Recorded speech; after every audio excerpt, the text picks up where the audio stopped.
எல்லோருக்கும் வணக்கம். நான் கொரோனா பேசுகிறேன். எனது பிறந்த ஊர் தெரியாது, இடம் தெரியாது. பிறந்தது நாடு சைனா. எனது வாழ்நாள் 15 நாட்கள் என்று சொல்கிறார்கள். நானும் சாதாரண மனிதனைப் போல் 15 நாள் வாழ்ந்து பிறந்தேன், வளர்ந்தேன், இறந்தேன் என்று ஆகிவிடும் என்று எண்ணியிருந்தேன். ஆனால் இன்று என்னுடைய வளர்ச்சி அசுரத்தனமானது. பிறந்தது என்னவோ சைனாதான். ஆனால் இன்று உலக அளவில் என்னுடைய வளர்ச்சி பெருமிதமானது. வல்லரசு நாடுகளும் எனது பெயரை உச்சரிக்க நடுங்குகின்றன. இன்று உலகளவில் உதடுகள் உச்சரிக்கும் வார்த்தை கொரோனா ஆகும். இந்த இடைப்பட்ட காலத்தில் மனிதர்களுக்கு பல உண்மைகளை நான் சொல்லியிருக்கிறேன். தூய்மையாக இருக்க கற்றுக் கொடுத்திருக்கிறேன்.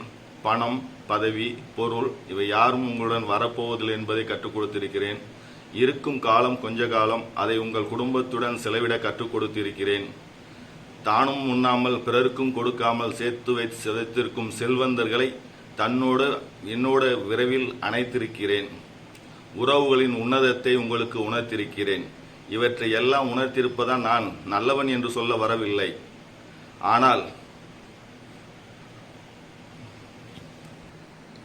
என்னுடைய வளர்ச்சி காலம் 15 நாட்கள் என்றும் அந்த 15 நாள் என்னை தனிமைப்படுத்தியிருந்தால் நான் எப்போதோ காணாமல் போயிருப்பேன். ஆனால் உங்களுக்கு என்மேல் உள்ள இது நான் என்ன செய்து விடுவேன் என்ற அலட்சியம், வந்தா பார்த்து கொள்ளலாம் என்ற மெத்தனம், தனக்கு இருக்கிறது என்று தெரிந்தும் வெளியே காட்டிக்கொள்ள பயம், தனக்கு வந்த பிறகு அடுத்தவனுக்கு வரட்டுமே என்ற எண்ணம்.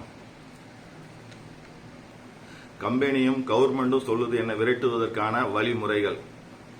சமூக இடைவெளியை கடைபிடிங்கள். அடிக்கடி கைகளை சோப்பு போட்டு கழுவுங்கள். தேவையில்லாமல் வெளியே செல்ல வேண்டாம்.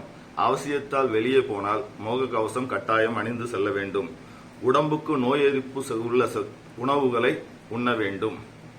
இருப்பதற்கான அறிகுறிகள் இருமல், தொண்டை வலி, காய்ச்சல் ஆகியவை இருந்தால் அருகில் உள்ள மருத்துவரை அணுக வேண்டும். முன்பின் தெரியாதவர்களுடன் கை குலுக்கல் கூடாது. இது எல்லாம் நீங்க செஞ்சீங்கன்னாக்க நான் உங்களை விட்டு போயிடுவேன். நான் உங்களை விட்டு போக ரெடியா இருக்கேன். ஆனா நீங்க ரெடியா இருக்கீங்களா? அலையா விழுந்த விருந்தாளியாக வந்திருக்கும் கொரோனா